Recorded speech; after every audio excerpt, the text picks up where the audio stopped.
Hey guys, welcome back to the channel. This is going to be a quick video covering the brand new Kiwi ears KE4. This is a brand new IEM coming in at $199.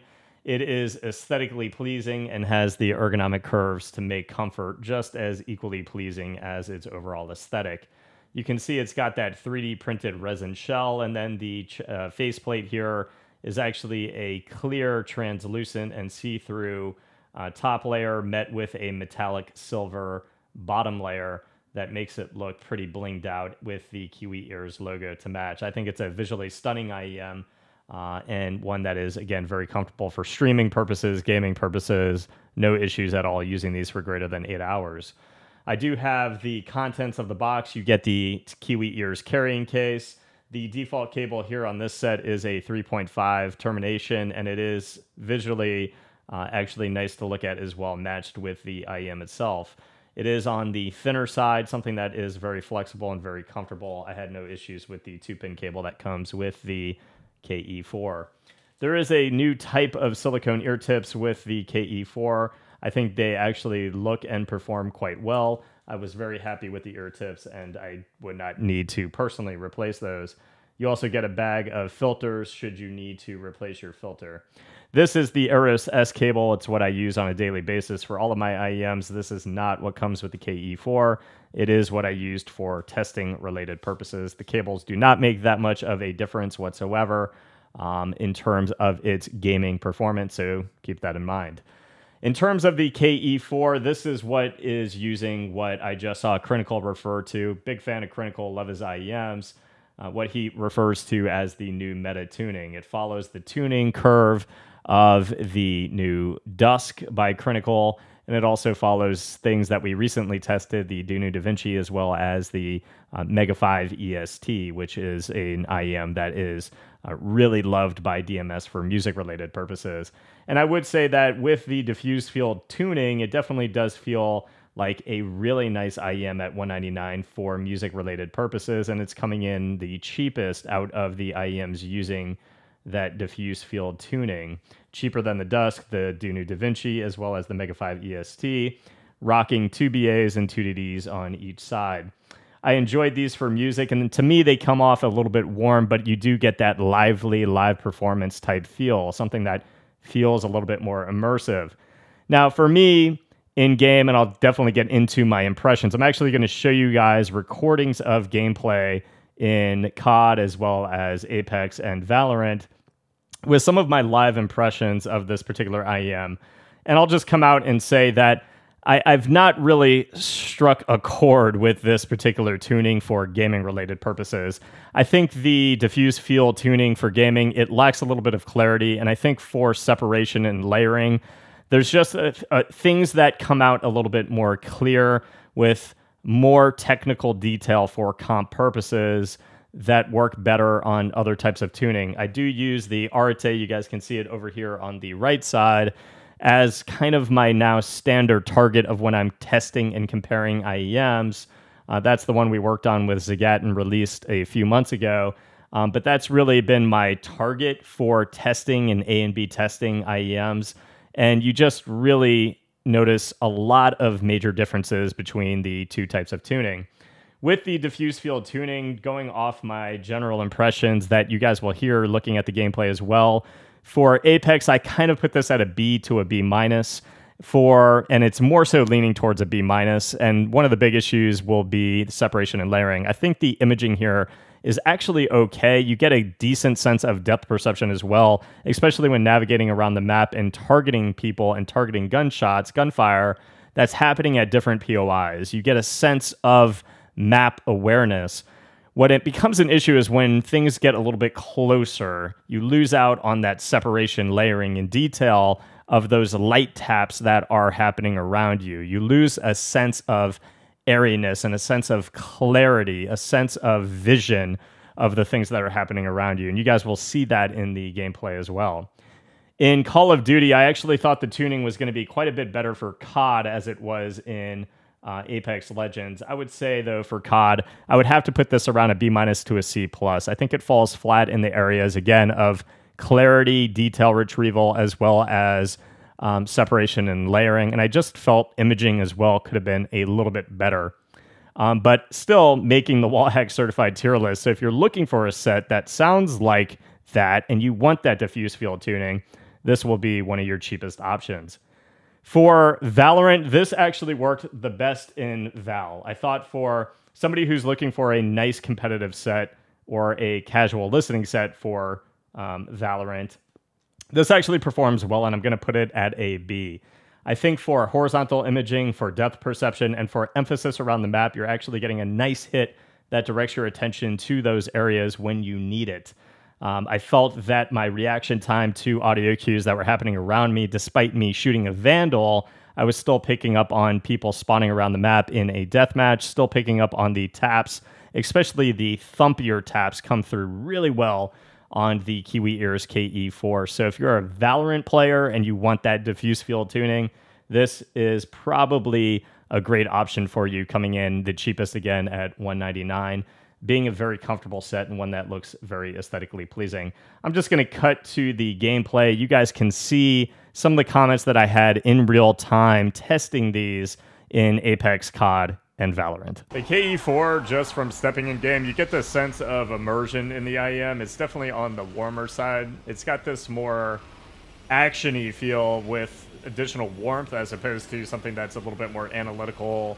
It doesn't come off as scratchy with gunshots, and the gunshots don't come off as overpowering in that upper mid or higher end. So it definitely has a nice smooth feel to it. Definitely decent localization of somebody under me and where he is, but it's a little hard to hear anything going on in the building with clarity because of how much is going on.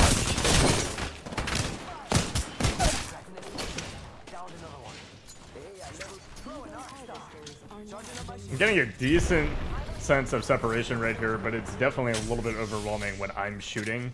Like, for instance, when I stop shooting, I get a better sense of the footsteps.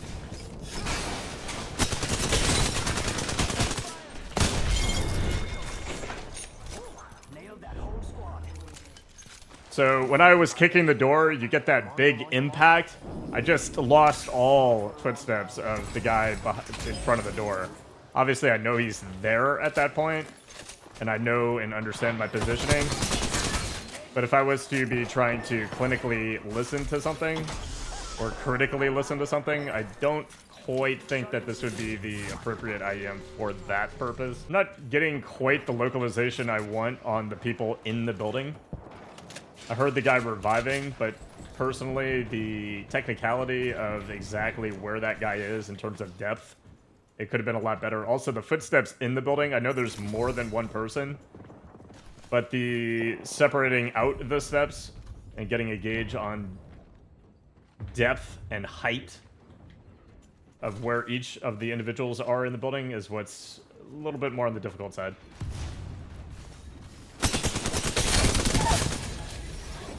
I had a nice localization of where he was when he dropped and the whoosh, but there was simultaneously a guy behind me. I heard it, but as soon as I started shooting, I lost all of this.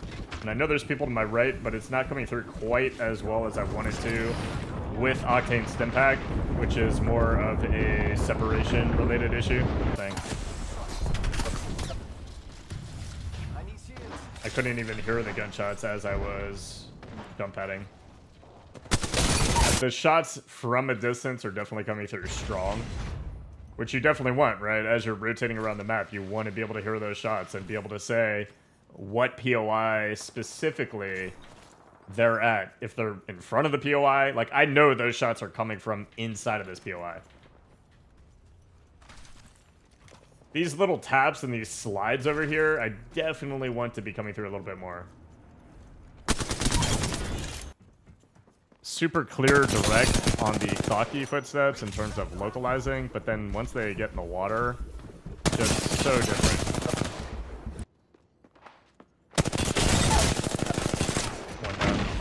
Again, a little fuzzy on the imaging of slides and the emphasis of slides and light tags. At least as engaged with this guy, I did hear the revive still, so that was actually a good thing to be able to pick up.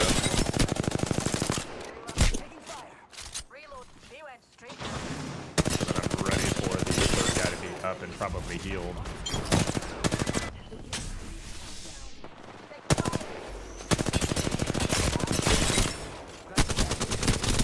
with everything going on, it's just a little bit more difficult hearing him coming at me. As soon as he got in range, I don't think I had any issue whatsoever, but I would definitely like to be able to hear a lot of that movement before he got that close. So that'll be one of the biggest deductions. When there's not a lot going on, easy to localize. When there's a lot going on, the separation issue just causes too much of a detraction from that detail. And I apologize, guys. I know I said I was going to show some Valorant gameplay, some COD gameplay, but I have about 3 hours of gameplay recordings that were all corrupted. As soon as I started up Call of Duty, I don't know what happened. But it's a little bit more simplistic for Call of Duty. For Call of Duty, one of the biggest issues here is a lack of sense of clarity in the space. Things just feel a little bit too congested. When I have a lot going on in Call of Duty, again, separation issue. But one of the big things on this particular IEM, I think it falls behind the Orchestra Lite even. When you get a beating in Call of Duty, you know how your character begins to recover, the sound begins to become a little bit occluded, things become a little cut off. When that happens, and that happens frequently when you're doing a lot of resurgence games in Call of Duty, your character starts breathing heavy. Almost all detail almost becomes cut off in that instance. If you are exceptionally good at Call of Duty and you are not getting cracked often, I think the general imaging, the depth perception, the differentiation between verticality, I do think it is okay. So I will probably keep it around that B- to C+. But I do think because of the extent of the effect of the occlusion when you are cracked and you are recovering, and the cutoff, I do think it is closer to a C+ for Call of Duty than a B-. For Valorant, again, in Valorant, I'm going to give this a B. I think it is the best out of all of the games I've tested. Valorant was the one that shined a little bit. With horizontal imaging, I did have nice localization of when somebody was about to come out from a wall. I thought the imaging in that regard could be a little bit clearer, but in terms of the Thaki footsteps, they really shined through. In terms of even light taps, I had very good imaging and emphasis on those things on this particular IEM. So I think if you are somebody who's interested in this tuning, you're interested in the driver configuration in this particular IEM, I do think if you're a Valorant player, they will work perfectly fine for competitive gaming purposes. I don't think they necessarily excel past other things on the list, but they are quite good, perfectly fine for competitive purposes. And again, if it's a tuning that you like for music, definitely check out the KE4. I think if you're playing Apex competitively, if you are playing Call of Duty competitively, I do think they fall behind a little bit too much compared to the other things on the Wallhack certified tier list. Again, in Apex, it's going to stay around a B-. I think in Call of Duty, it's closer to that C+. Again, it's going to fall into that range because it does do some things better than others, that B- to C+ range. I just think it falls a little bit closer to that C+ for my list and what I've compiled and what I test over hours and hours of gameplay and hours of A and B testing. So that is going to be it right now, guys, for the Kiwi Ears KE4. If you guys have any questions, let me know in the comments. I might do a giveaway on this particular set. Keep your eyes out on Twitter. That's it for this one, guys. I hope it helped. If it did, please leave a sub to the channel. See you guys in the next review. Peace.